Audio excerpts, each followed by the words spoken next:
सभी को नमस्कार। विश्व मंथन में आपका स्वागत है। आज की कहानी बहुत ही ज्यादा इंटरेस्टिंग है। क्या आप बिलीव करेंगे कि इंडिया के रिटेल स्टॉक मार्केट कल्चर को पुश करने में एक हार्डकोर सोशलिस्ट का भी रोल था। मेरा मानना है सोशलिस्ट राजनेता कह सकते हैं। नाम नहीं बताऊंगा, आप गेस करिए, कमेंट्स में डालिए। हाँ, वही नेता जिनके टाइम पर कोका कोला और आईबीएम इंडिया से बाहर चले गए थे। आप लोग रिसर्च कर सकते हैं। लेकिन स्टोरी में एक जबरदस्त आयरनी है।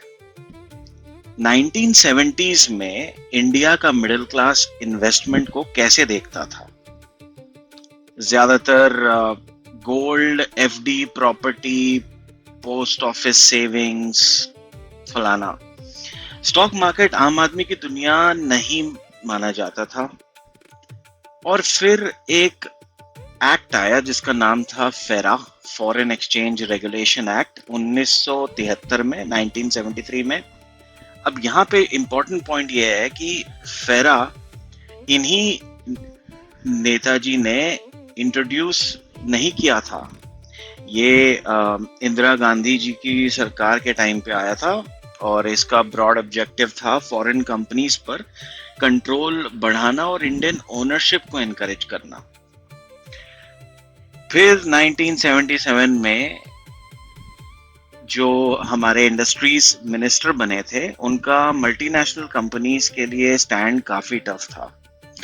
सिंपल मैसेज था, यहाँ पे सोशलिज्म की बात नहीं है, सिंपल मैसेज था, इंडिया के इंटरेस्ट में था कि इंडिया के मार्केट से पैसा कमाओगे तो ओनरशिप सिर्फ फॉरेन हैंड्स में क्यों रहेगी? फॉरेन कंपनीज को इंडियन शेयर होल्डिंग इंक्रीज करनी पड़ेगी। कुछ कंपनीज ने कंप्लाई किया, कुछ ने रिफ्यूज किया। और बहुत फेमस जो दो कंपनीज हैं, कोका कोला और आईबीएम, इंडिया से एग्जिट कर गए। लेकिन जो हुआ शायद पॉलिसी मेकर्स ने भी इमेजिन नहीं किया था।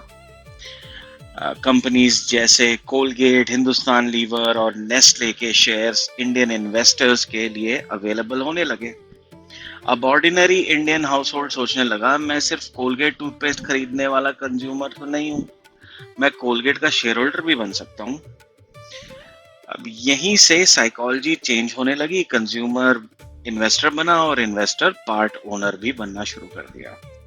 अब जब इन्वेस्टर्स ने देखा कि क्वालिटी कंपनीज के शेयर्स लॉन्ग टर्म में वेल्थ क्रिएट कर सकते हैं, इक्विटी इन्वेस्टिंग की पॉपुलैरिटी ग्रेजुअली बढ़ने लगी। इसी कॉन्टेक्स्ट में लेजेंडरी इन्वेस्टर रमेश दमानी जी ने, जो मैं जिन नेताजी का नाम नहीं बता रहा हूं, उनको इंडिया के स्टॉक मार्केट का एक तरीके से एक्सीडेंटल फादर कह दिया। लेकिन technically Netaji Indian stock market को उन्होंने क्रिएट नहीं किया, लेकिन योगदान उन्होंने डेफिनेटली काफी दिया।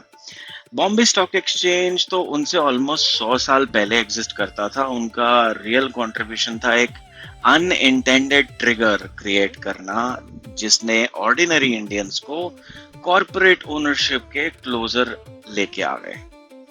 और फिर लेट 70s और 80s में धीरू भाई अंबानी जी जैसे एंटरप्रेन्योर्स ने रिटेल इन्वेस्टर्स की पावर को मैसिव स्केल पर डेमोन्स्ट्रेट किया। हजारों ऑर्डिनरी भारतीय शेयर होल्डर बन गए।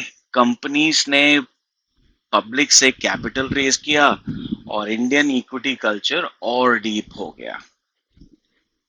सबसे इंटरेस्टिंग आयरनी क्या है? एक सोशलिस्ट सिस्टम जो फॉरेन कैपिटलिज्म को कंट्रोल करना चाहता था, उसी ने इनडायरेक्टली इंडियन कैपिटलिज्म को और डीपन कर दिया।